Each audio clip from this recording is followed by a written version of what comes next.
누가복음 22장 39절에서 46절 말씀까지 제가 봉독합니다.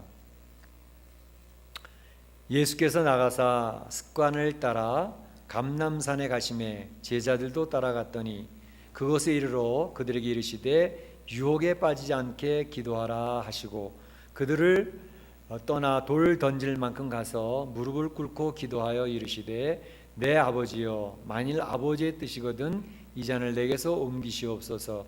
그러나 내 원대로 마옵시고 아버지의 원대로 되기를 원하나이다 하시니 천사가 하늘로부터 예수께 나와 힘을 더하더라. 예수께서 힘쓰고 애써 더욱 간절히 기도하시니 땀이 땅에 떨어지는 빗방울 같이 되더라. 기도 후에 일어나 제자들에게 가서 슬픔으로 인하여 잠든 것을 보시고 이르시되 어찌하여 자느냐 시험에 들지 않게 일어나 기도하라 하시니라. 아멘. 이 시간에 시온 찬양대 찬양 읽겠습니다.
아멘. 우리 하나님이 굉장히 기뻐하셨을 것 같아요. 찬양이 너무너무 좋습니다. 저희 교회에서 지난 2월 달에 이제 귀한 일꾼들을 피택을 해서 이제 지금 13분이 주일날 1시간씩 열심히 훈련을 받고 있습니다. 그래서 이제 9월 첫째 주에 이제 임직식을 하게 될 터인데 한 6개월간 훈련 받으면서 이제 여러 가지를 좀 공부하고 있습니다. 그래서 한 8개 과목, 신조라든지 또 요리문답, 또 교회 정치, 교회사, 성경, 상식 여러 가지를 이제 공부하고 있는데요. 그러한 공부들도 굉장히 중요하게 지금 취급을 하고 있지만 그것보다 제가 참 더 역점을 두고 이렇게 훈련시키고 싶은 부분이 있습니다. 그것은 뭐냐면 이제 말씀 훈련과 기도 훈련입니다. 그래서 그 부분을 이제 강조하고 있는데, 말씀 훈련이라는 것은 성경 말씀을 통해서 어떻게 하나님의 음성을 들을 것인가, 그래서 하나님의 음성을 듣는 법을 이제 훈련을 받아야 되거든요. 훈련이 되어져야 예민하게 하나님의 뜻을 캐치할 수 있고 들을 수가 있는 것입니다. 그리고 또 이제 자신의 삶에 적용을 시키는 것들도 훈련을 해야 되고, 그리고 저희 하나님 말씀을 들었을 때 우리가 어떻게 하면 나의 그 고집스러운 것과 부딪힐 때 내가 순종하면서 하나님 뜻을 따라갈 것인가 하는 부분들, 이런 부분들이 신앙생활하는 데서 굉장히 중요한 내용입니다. 어떻게 보면 핵심적인 내용이라고 얘기할 수 있는데 그런 부분들을 좀 굉장히 좀 집중적으로 생각을 해보고 있고요. 또 한 가지는 이제 기도 훈련입니다. 기도 훈련은 이제 각자 기도를 하는 시간들을 가져야 되는데 여의치가 않아서 제가 이제 기도하는 시간들을 좀 말씀을 드렸고, 또 될 수 있으면 금요일 날 기도에도 우리 피택자들이 좀 참여하시면 좋겠다. 그래서 지난주 광고 드렸던 것처럼 금요일 날 이제 피택자 13분을 축복하는 기도회로 우리 이제 광고를 드렸습니다. 그래서 이제 금요 기도회도 피택들 나와서 같이 기도하고 축복, 성도들의 축복도 이제 흠뻑 덧입는 그런 시간을 이제 가지려고 이렇게 하고 있는 것이죠. 왜냐하면 이 신앙생활하는데 이 기도라고 하는 것은 굉장히 중요합니다. 교회 신앙생활이라는 것은 영적인 것이기 때문에 이 기도가 없으면 영적인 일들이 되어지질 않습니다. 그러니까 겉으로 볼 때에 이렇게 그냥 교회 일들이, 사업들이, 사역들이 이루어져 가는 것 같지만 겉으로 나타나는 것과 기도가 동반되면서 되어지는 것과는 천지차가 납니다. 그렇기 때문에 제가 우리 성도들에게도 광고 드릴 때마다 자꾸 강조하면서 말씀드리는 게, 우리 새벽 기도회에 기도 동역자들이 적어도 최소한 미니멈 20명은 돼야 되겠다. 그렇게 해서 제가 20명 채우기에 되게 제가 지금 안간힘을 쓰고 있는데요. 성도들이 이렇게 한 분 두 분씩 동참해 주셔서 얼마나 감사한지 몰라요. 이제 피택되신 분들 중에서도 제가 지나가는 말로 이렇게 말씀을 드렸는데 그 말씀을 기억하셨다가 새벽 기도회를 지금 2주간 계속 추석을 하시더라고요. 너무너무 감사한데, 어쨌든 새벽 기도회에 그 20명의 동역자들이 세워주면 우리 교회의 영적인 건강성을 보장하게 됩니다. 그러니까 기도가 있어야 교회가 영적으로 건강해지는 거거든요. 그래서 새벽 기도팀 20명, 그리고 금요 기도에 사역하는 금요 기도에 참여하는 우리 기도 사역자들, 그리고 이제 중보 기도의 사역자들, 바로 이런 분들이 우리 교회의 영적인 방어벽입니다. 그래서 우리 영적인 울타리를 치는 사람들이 기도하는 사람들이거든요. 그래서 그러한 분들이 있으면 사단은 계속해서 교회를 찝쩍거려요. 그래서 성도들을 건들기도 하고, 성도들이 또 어떤 부서를 건들기도 하고, 성도들의 마음이 나눠지게 만들기도 하고, 여러 가지 일들을 많이 합니다. 그런데 기도로 힘을 쌓아 나가면 그건 보이지 않는 부분이기 때문에 말할 수가 없어요. 그러나 기도가 쌓여져 가면 그런 사단의 공격들이 웬만해서는 우리 위에 방어벽을 뚫고 들어올 수가 없습니다. 그렇기 때문에 이 영적인 사역들이기 때문에 저는 그 기도의 부분을 굉장히 성도들에게 많이 요청을 하고 있는 것입니다. 이것은 개인도 역시 마찬가지입니다. 기도는 사실 신앙생활하는 것의 핵심적인 부분이라고 말할 수가 있거든요. 오늘 본문에 보게 되면 예수님이 바로 이 기도 문제 때문에 굉장히 안타까워하시는 장면이 오늘 본문에 나오고 있지요. 바로 제자들을 바라보면서 예수님이 굉장히 안타까워하시는 그런 모습이 본문에 그려지고 있습니다. 기도를 해야 될 제자들이 바로 기도의 기회를 놓치고 있는 모습을 보면서 예수님이 얼마나 안타까워하시는지 모릅니다. 이 제자들은 예수님의 제자들입니다. 예수님이 공생애 3년 동안 열심히 훈련을 시켰던 제자들이에요. 이제 예수님 십자가를 바로 앞두고 있는 시점이잖아요. 내일이면 십자가에 달려 돌아가시는 날입니다. 그런데 바로 이 3년의 훈련을 시킨 제자들이 기도해야 될 시간에 기도할 기회를 놓치고 있는 것을 보면서 너무 힘들어하고 있는 것이죠. 예수님은 그 제자들 3년 훈련시키는 것에 얼마나 집중하셨는지 몰라요. 사실 우리 성도들이 하나님의 자녀가 되는 것은 아주 순간적으로 되는 것입니다. 노력이 필요 없습니다. 마치 갓난아이가 어머니 태에서 바로 태어나면 생명이 이제 주어서 새 생명을 시작하는 것처럼 바로 예수님을 믿고 영접하고 나 예수님 믿고 싶어 라는 마음의 문을 열면 그때 바로 그 사람은 하나님의 자녀가 되어는 태어남이 있게 되는 것이죠. 그러니까 하나님의 자녀가 되는 데는 우리의 절대 아무런 노력도 필요하지 않습니다. 교회를 열심히 다녀야 된다든지 헌금을 많이 내야 된다든지 전도를 많이 해야 된다든지 이러한 것 때문에 하나님의 자녀가 되는 게 아니기 때문입니다. 예수님을 믿으면 나의 구세주로 나의 죄 문제를 해결하시고 나의 사망의 문제를 해결하시고 내 새 생명을 주시는 분으로 내가 그 십자가를 믿고 예수님의 부활을 믿기만 하면 믿는 그 순간에 우리는 모두 하나님의 자녀가 되는 것입니다. 그렇기 때문에 하나님의 자녀로 태어나는 데는 우리의 노력이 조금만치라도 필요하지 않습니다.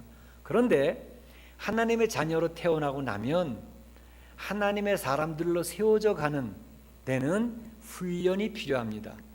더더군다나 하나님의 일을 해야 될 사람들이라든지 하나님의 일꾼으로서 사역자들로 또는 예수님의 제자로서 되어져야 될 사람들은 반드시 훈련이 필요합니다.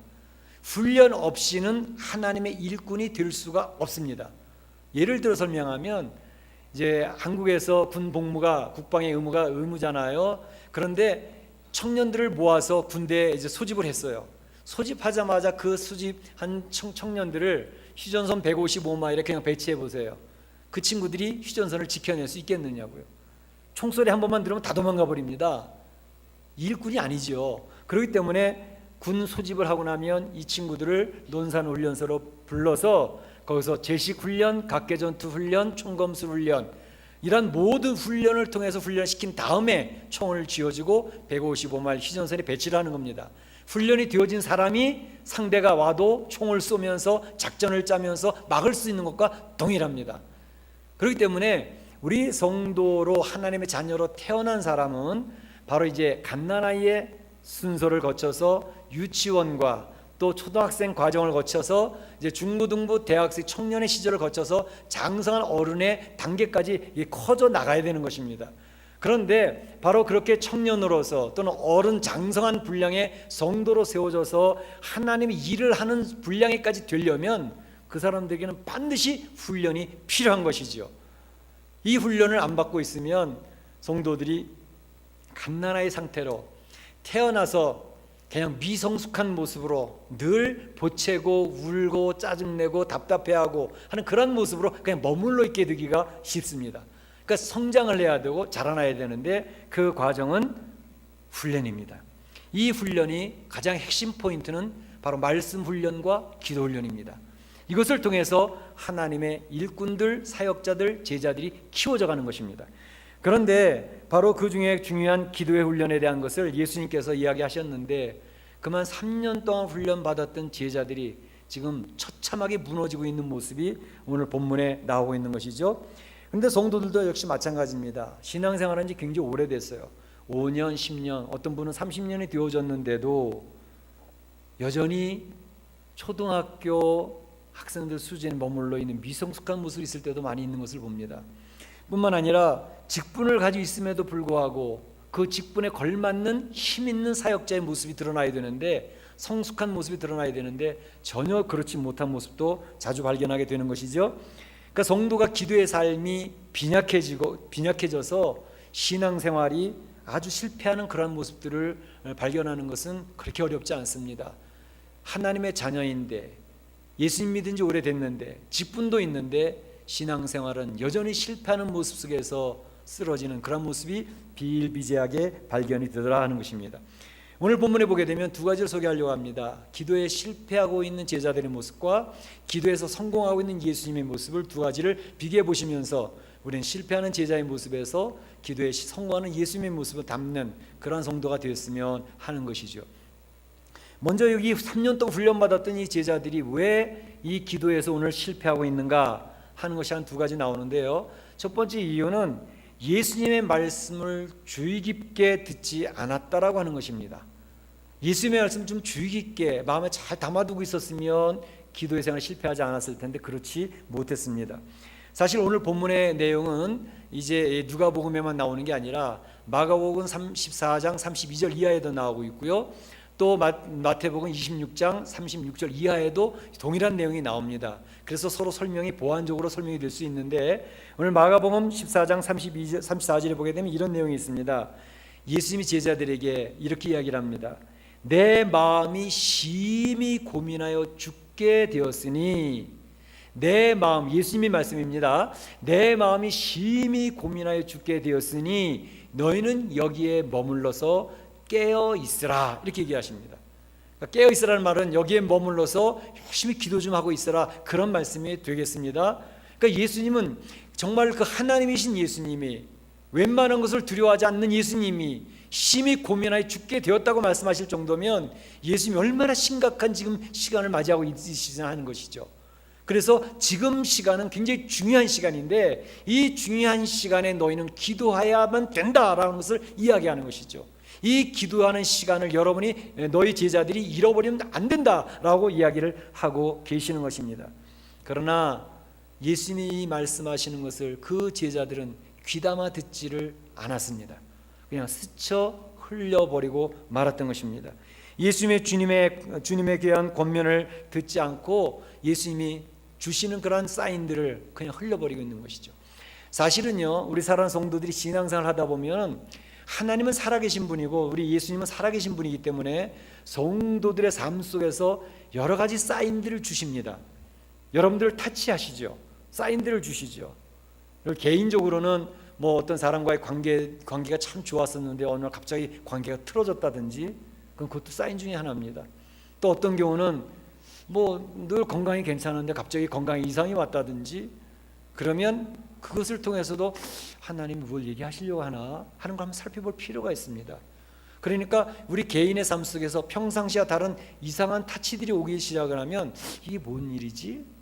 또 우리 직장 생활에서도, 또 여러분이 사업하는 사업터에서도 여러 가지 예상치 않았던 일들이 벌어지면, 자, 거래처가 아주 굉장히 늘 괜찮았는데 오늘 갑자기 거래처가 우리 거래 그만합시다 이러고 딱 오면 이게 웬일이지? 이걸 통해서 하나님 뭘 얘기하고 싶어 하시나? 한번 생각해 볼 필요가 있다는 거예요. 또 가정에서 자녀들과의 관계 속에서도 말을 잘 듣던 자녀들이 어느 날은 아빠한테 막 대드는 거예요. 아빠, 나도 내 생각이 있단 말이야. 그러면서 대드고, 너무 그렇게 좀 억눌리지 말고 내 생각도 좀 들어주라고. 그러면 이 아이가 무슨 얘기를 하는데 이걸 통해서 너 나한테 뭘 얘기하라고 하시나? 그러니까 내 개인에 나타난 주변에 있는 상황들, 우리 가정에서 나타나는 상황들, 내 직장과 사업에서 나타난 여러 가지 상황들이 있을 때, 에이 뭐 그냥 우연이야, 다른 사람들도 다 그럴 거고 사는데 뭘 그래, 그냥 넘기시지 마시고요. 그 여러 가지 내 삶의 주변에서 이러한 일들이 일어나면 그것을 통해서 하나님이 혹시 나에게 지금 녹화하고 계시는 것은 아닌지, 무엇을 이야기하고 싶어 하시는 것은 아닌지 귀를 기울일 필요가 있다라고 하는 것입니다. 하나님은 살아계신 분이기 때문에 분명히 사랑하는 성도들을 축복하기 위해서 사인도 미리 주시고, 어떤 때는 위험한 일이 있기 때문에 미리 경고하시면서 사인을 주실 때가 있다니까요. 근데 그 사인을 무시하고 지나가 버리면 하나님이 주시려고 했던 축복도 놓쳐버리고 지나가 버릴 때가 있고요, 하나님이 경고했는 그 사인을 내가 깨닫지 못하고 넘어가 버리면 정말 쉽게 막을 수 있었던 것을 막지 못하고 큰 어려운 일을 당할 수도 있다라고 하는 것입니다. 분명한 사실은 하나님은 살아계신 분이기 때문에 사랑하는 그 백성들을 선하게 인도하고 싶어 하셔서 사인을 계속 주시며 알려주고 싶어 하셔요. 오늘도 본문에서 예수님은 제자들에게 사인을 주시잖아요. 내 말 좀 듣고 잘 기억하고 있으라고. 근데 제자들은 뭔 일 그러고 지나가 버린단 말이죠. 문제가 생겼어요. 그래서 기도에 실패하게 되어지는 것입니다. 또 한 가지 문제는 기도를 해야 될 자리에서 기도하지 못했던 이유는 그들이 너무 어려운 장애물을 극복하지 못하고 있는 거였습니다. 어려운 장애물이라는 것은 뭐였냐면 마음 14장 40절에 보면 그 기도하지 못한 이유를 예수님이 이렇게 설명해 주고 계셔요. 이는 저희 눈이 심히 피곤함 일러라 이랬습니다. 저희 눈이 심히 피곤하니, 이렇게 졸리면 왜 이렇게 눈꺼풀이 무거워요? 이쑤시개를 받쳐놔도 덮여지죠? 졸리면 그 감당 못합니다. 눈꺼풀이 그렇게 무거울 수가 없어요. 그러니까 아마 이 제자들이 되게 피곤했던 것 같아요. 사실 그 제자들이 지금 굉장히 힘든 상태에 있었죠. 그러니까 아마 그 기도할 시간에 너무 힘이 드니까 좀 졸았던 것 같습니다. 예수님이 오셔가지고 야야 지금 기도할 시간이야, 깨어 기도해야 돼, 이렇게 말씀을 하시는데도 그들은 여전히 졸고 있습니다. 예수님이 오셔서 혀를 차시지요. 너희가 마음은 원이로되 육신이 약하구나. 육신이 약하구나. 예수님이 오셔서 3번이나 이야기를 하십니다. 그런데도 그들은 여전히 기도할 시간에 기도하지 못하고 졸고 있습니다. 그냥 지나치고 그 기도할 찬스, 기회를 놓치고 있었습니다. 육신이 약하니까. 그들에게 장애물은 지금 육신이 약한, 너무 피곤한 겁니다. 너무 힘드는 겁니다. 제가 이제 몇 분들에게는 새벽 기도에 좀 참여하라고 개인적으로 컨택을 하는 분들이 있어요. 그래서 새벽 기도 좀 채우라고. 이제 한 5명 남았어. 5명 지나고 나면 이제 카트할지도 몰라. 오셔서 새벽기도 하시라고.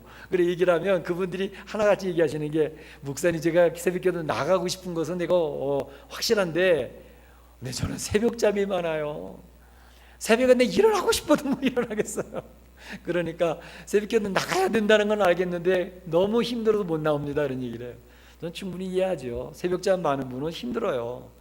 그런데 이제 그게 몸에 배면 또 달라지긴 하는데요.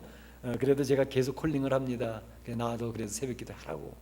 그런데 이러한 장애물들, 그거를 넘어가야 됩니다. 어떤 분은 이제 시간이 너무 없다고 얘기를 하셔요. 시간이 없다고. 이민사할 뻔하잖아요. 그러니까 아침에 일찍 일어나야 되고, 또 가게 직장에 나가서 준비해야 되고, 그리고 일 다 마치고 집에 들어오면 8, 9시, 10시 되면 피곤해서 제대로 씻지도 못하고 나가 떠질 때가 있단 말이죠. 다람쥐 쳇바퀴 돌듯이 이민의 삶은 뻔해요. 그러니까 아침 일찍 일어나 저녁 늦게 눈 때까지 계속 이민의 삶에서 유대리가 없어요. 융통성이 없어요. 그러니까 너무 시간이 없어 바쁜 거 알지요. 그런데 바빠도 또 몸이 피곤해도 우리가 기도 못할 이유는 되라 그러면 10가지, 20가지 엄청나게 많습니다. 못할 이유는 엄청나게 많아요. 그런데 그 못할 이유가 많이 있음에도 불구하고 내가 하겠다 그러면 하는 거예요.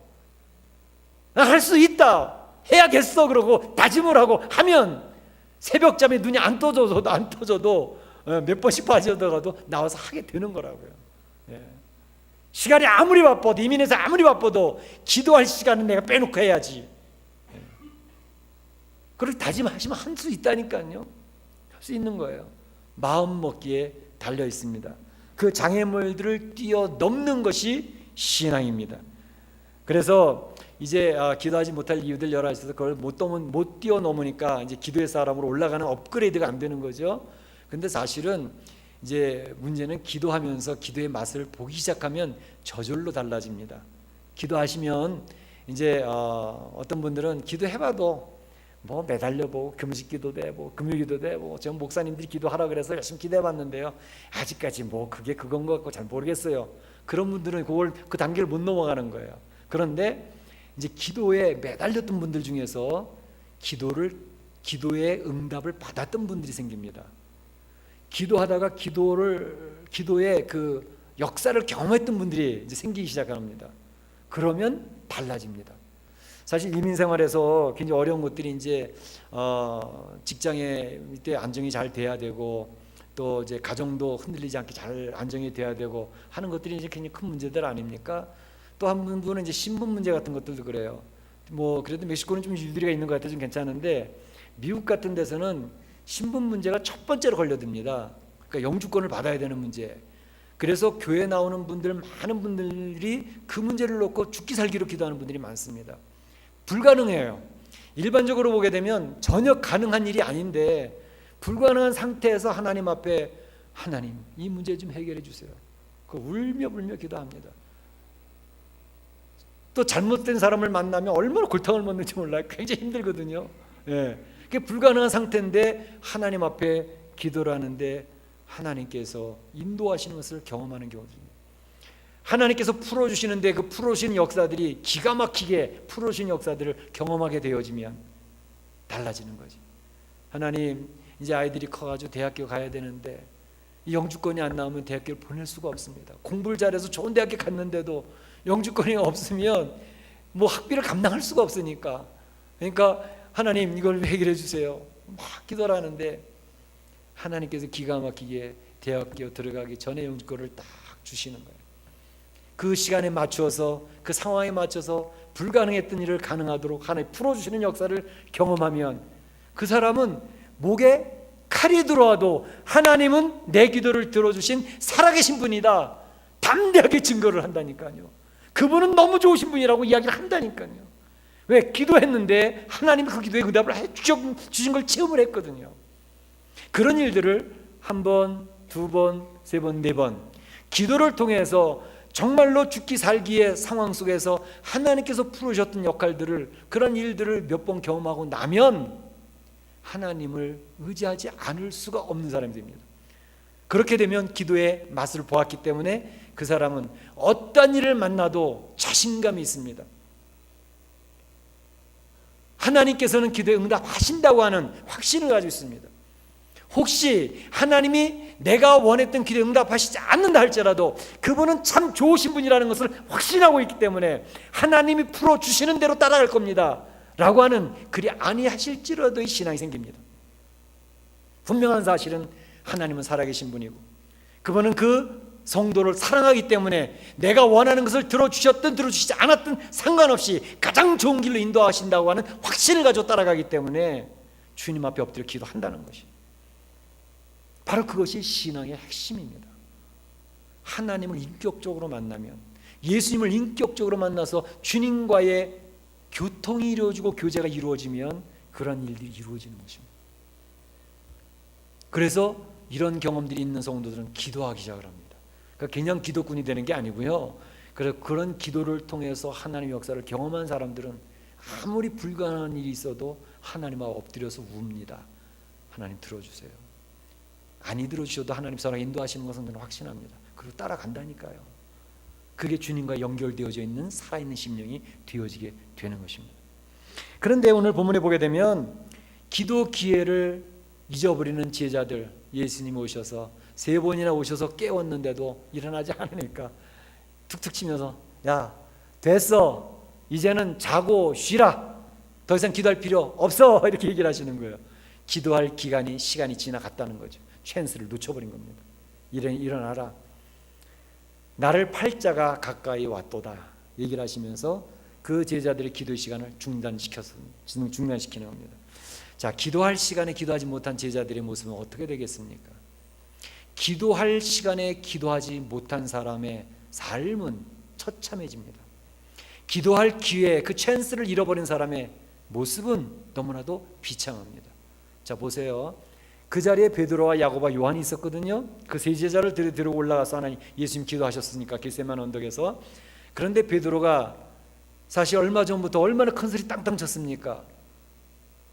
예수님, 누가 예수님을 죽는 데 나가도록 내버려 두겠습니까? 다른 사람은 다 버릴지라도 제가 예수님을 철저하게 보호하고 지켜낼 터이니 걱정하지 마십시오. 그랬던 사람이 베드로 아닙니까? 그런데 기도할 시간에 기도하지 못하니까 베드로의 모습은 어때요? 가야바 법정에 예수님이 끌려와서 신문을 당하는데 그 여자 중에 문간에 서 있다가 야야, 너 예수님이랑 같이 다니던 사람 아니야? 너 거기 같이 있었잖아. 얘기했더니 무슨 소리 해? 나는 그 자리에 같이 있지 않았어. 너 그 사람 제자 아니야? 얘기했더니 나는 저 사람이 누군지 몰라. 3번이나 부인하잖아요. 왜 이런 결과가, 비참한 결과가 왔을까요? 기도할 시간에 기도하지 못했기 때문에 영적으로 패배자가 되는 것입니다. 처참해지는 것이죠. 예수님을 따라다니는 제자들이요, 예수님 십자가에 달리는 그 자리에 없었습니다. 다 뿔뿔이 흩어져 버렸습니다. 그들은 낙심했고 낭만했고 슬퍼하면서 내 인생을 어떻게 살 것인가, 예수님에게 걸었던 그 기대는 다 허물어진 건가, 새 이스라엘은 끝난 것인가, 흩어져 버렸다니까요. 너무 처참한 비참한 인생의 삶이었습니다. 그의 삶은 기쁨이 없습니다. 만족이 없습니다. 실패를 경험합니다. 기도가 없는 삶은 바로 이와 같이 실패와 좌절과 낭만과 슬픔 속에서 탄식하며 살아가는 삶이 될 수밖에 없습니다. 사실 기도하지 않는 삶이라고 하는 것은 내가 더 이상 신앙생활하고 싶지 않다라는 것과 동일한 내용입니다. 신앙생활하고 싶은 사람은 기도생활을 해야 신앙생활을 하는 것입니다. 기도생활하지 않으면 예수님의 자녀로 태어났다 할지라도 갓난아의 상태로 그대로 머물러 있습니다. 늘 미성숙한 모습으로 살기 때문에 그에게는 기쁨과 만족이 없습니다. 하나님의 일은 더더욱 할 수가 없습니다. 기도하는 사람이 제자가 되는 것이고, 기도하는 그 사람이 하나님의 교회를 섬기는 사람이 되는 것이고, 하나님의 나라를 확장하는 사역을 감당할 수가 있게 되는 것입니다. 오늘 이 제자들의 기도의 생활 실패한 모습과 예수님의 모습은 너무 큰 비교가 되는 거죠. 지금 예수님이 와서 이제 그 모습을 보여줍니다. 예수님의 기도의 모습은 세 가지였습니다. 첫째는 습관을 좇아 그랬습니다. 예수님의 모습, 습관을 좇아. 습관이라는 것은 우리에게 좀 부정적인 이미지가 있죠. 그냥 내용은 없고 형식만 있는 그런 모습으로 생각할 땐 부정적인 이미지입니다. 그러나 긍정적인 이미지도 있습니다. 뭐냐면 습관을 쫓았다는 것은 그 사람은 늘 꾸준하게 반복해서 계속적으로 하고 있다는 것을 의미합니다. 예수님이 습관을 쫓았다고 하는 것은 예수님은 기도하는 장소가 구별되어져 있었고, 기도하는 시간이 구별되어져 있었고, 늘 그 기도는 꾸준하게 계속해서 반복적으로 되어진 그 기도였다는 것을 의미합니다. 기도할 때 습관을 쫓는 기도는 굉장히 중요합니다. 우리가 새벽 기도할 때 새벽 기도 시간에 어떻게 매일매일 기도의 줄이 잡혀서 힘차게 기도할 수가 있겠습니까? 어떤 때는 새벽 기도 나와도요 졸다가 갈 때가 많이 있어요. 피곤한, 그 전날 피곤하게 일했으면 졸지요. 졸 수밖에 없죠. 이민의 삶이 피곤한데. 그러나 새벽 기도 중에서 그 중에서 두세 번만 기도의 줄이 잡히면 완전히 회복이 되어집니다. 그렇기 때문에 기도의 줄을 늘상 잡을 수는 없지만 그 기도의 줄이 2, 3일에 한 번씩만 잡히면서 가게 된다면 주님과의 교통함이 이루어지고 교제가 이루어지기 때문에 영적인 건강성을 늘 유지할 수가 있게 되는 것입니다. 그래서 저는 우리 사랑하는 성도들한테 감히 도전을 해봅니다. 우리 사랑하는 성도들이 늘 교회 와서 기도하잖아요. 교회 와서 기도 안 하는 성도 어디 있겠어요? 교회 와서 기도하는데 제가 도전하는 것은 여러분의 가정에 기도의 장소가 있기를 바랍니다. 기도의 장소가 구별되어지기를 원합니다. 뭐 건너방이든 구석방이든 기도하는 장소를 하나 만들어 놓으세요. 그리고 기도하는 시간을 만들어 놓으세요. 한 가지 더, 여러분 직장 생활하는 곳에, 사업터에 기도의 방을 만들어 놓으세요. 기도하는 장소를 마련해 놓으세요. 그래서 여기 가면 내가 기도하는 자리다. 여기 가면 내가 기도하는 시간이다. 이 골방이 만들어지면 매일매일 못한다 할지라도 그 장소와 그 시간을 기억하고 습관을 따라 그 자리에 앉게 되어지면 일주일에 한 번이라도 기도의 줄이 잡히면 그 사람 영적인 건강성을 유지하며 신앙생활을 할 수 있다니까요. 그렇게 되시기를 축복합니다. 축복합니다. 여러분 기도의 골방이 꼭 세워지기를 주의 이름으로 축원합니다.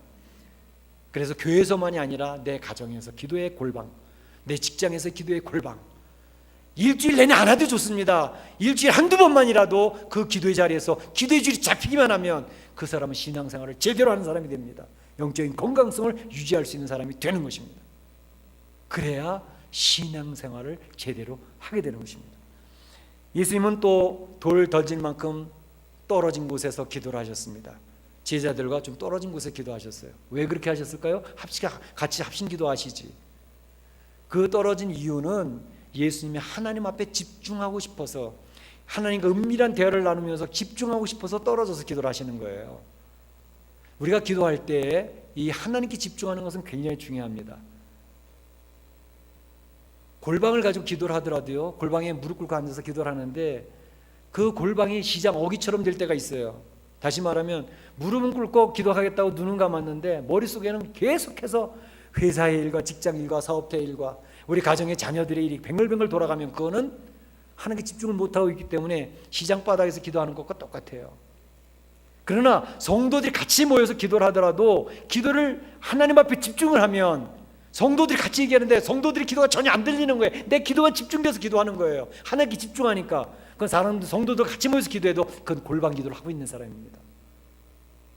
중요한 것은 기도할 때 하나님께 집중하는 게 중요합니다. 내 자신과 주님과 단둘이 마주서서 기도하는 그 기도 시간이 중요한 것입니다. 바리새인의 기도가 세리를 옆에 놓고 기도하니까 저는 저 세리와 같지 아니하였으며 세리처럼 저는 하지 않고 전에 11조도 얼마나 많이 드렸으며 계속 비교하면서 기도하잖아요. 주변을 의식하면서 기도하는 기도는 헛것입니다. 하나님 앞에 집중이 안 됐기 때문에. 그래서 예수님은 기도할 때 하나님께 집중해서 기도했다. 어느 장소가 되든지 하나님께 집중해야 골방 기도가 되는 것입니다. 그렇게 되시기를 부탁드립니다. 그리고 마지막으로 한 가지는 예수님이 기도하시는데 기도의 본질은요, 우리가 하나님 앞에 나가서 기도할 때 1시간을 하든 2시간을 하든 한 10분을 하든, 근데 우리 소원들을 아뢰잖아요. 내가 이렇게 하나님 이렇게 됐으면 좋겠습니다. 우리 가정 자녀들이 이렇게 됐으면 좋겠습니다. 병이 났으면 좋겠습니다. 우리 사업의 문제가 해결됐으면 좋겠습니다. 이런 기도를 아뢰세요. 그거 해야 됩니다. 그렇게 하라고 그러셨어요, 예수님이. 그런데 그 단계를 넘어서 더 중요한 것은 뭐냐면 기도하다가 내가 원하는 것들을 기도하다가 하나님께서 내 원하는 것을 조정시켜 주실 때가 있어요. 그래, 네가 원하는 것은 그건데 그것보다는 이렇게 하면 어떻겠냐. 네가 굉장히 원하는 것은 그건데 방향을 좀 이렇게 바꾸면 좋겠다. 하나님이 우리의 기도를 조정시켜 주실 때가 있어요. 오늘 본문에 보면 예수님이 하나님께 기도하잖아요. 이 고난의 잔을 제게서 떠나게 해주시면 좋겠습니다. 기도를 하지요. 그런데 내 뜻대로 마시고 하나님 아버지 뜻대로 되어지기를 원합니다. 이렇게 기도하잖아요. 그러니까 기도하시면서 항상 주님이 나에게 원하시는 것이 무엇인가를 찾으면서 기도하시는 게 중요합니다. 그냥 일방통행으로 하나님 내 기도는 꼭 들어주셔야 돼. 안 들어주시면 전 죽습니다. 저 자살할지도 몰라요. 이렇게 말고 하나님 앞에 제 기도 소원은 이건데요. 하나님이 원하시는 것은 무엇입니까? 그러니까 하나님 앞에 컴프로마이즈를 할 필요가 있어요. 그래서 조정을 하셔서 한 뜻을 따라가는 기도. 그러면 내 이기심을 꺾어야 될 때도 있고요. 하나님은 내 자존심을 내려놔야 될 때 있고요. 내 교만을 꺾어야 될 때가 있어요. 하나님 주로 내 교만을 꺾는 작업을 많이 하십니다. 그러니까 너 내가 하는 대로 해. 좀 네 고집대로 좀 하지 말고. 그렇게 얘기하실 때가 많아요. 그럴 때 내 자신을 꺾어내는 것은 그것이 기도 시간에 다 이루어지는 내용들입니다. 근데 오늘 예수님이 자신의 뜻을 꺾으니까 얼마나 힘드시겠어요. 막 간절히 무릎 꿇고 막 소리쳐서 기도하시는데 그의 땀이 핏방울같이 되었다고 이렇게 보고 있어요. 오늘 이 기록은 의사인 누가가 기록하고 있는 겁니다. 그러니까 누가가 예측해서 하는 것이 아닙니다. 누사의 의사적인 과학자의 관찰로 봤을 때 예수님의 땀은 핏방울처럼 보였다는 거죠.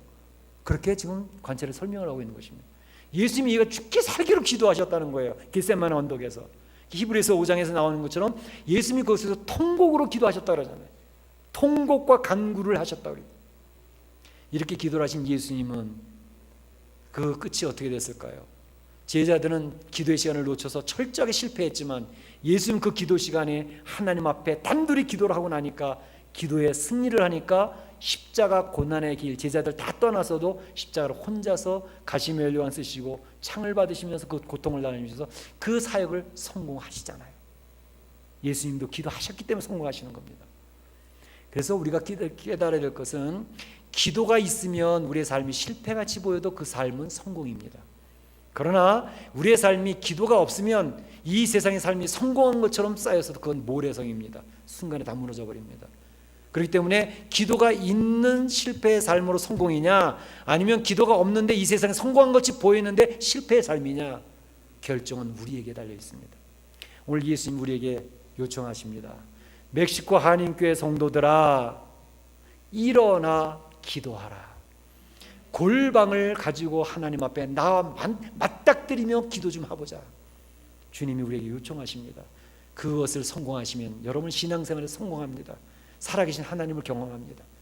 그 하나님을 찬양하게 되어집니다. 그렇게 되실 수 있기를 주의 이름으로 축복합니다. 축복합니다. 이 시간에 다 같이 한번 기도하시기를 원합니다. 오늘 말씀 중에서 내 마음에서 단 내용이 있으면 종이 그 말씀을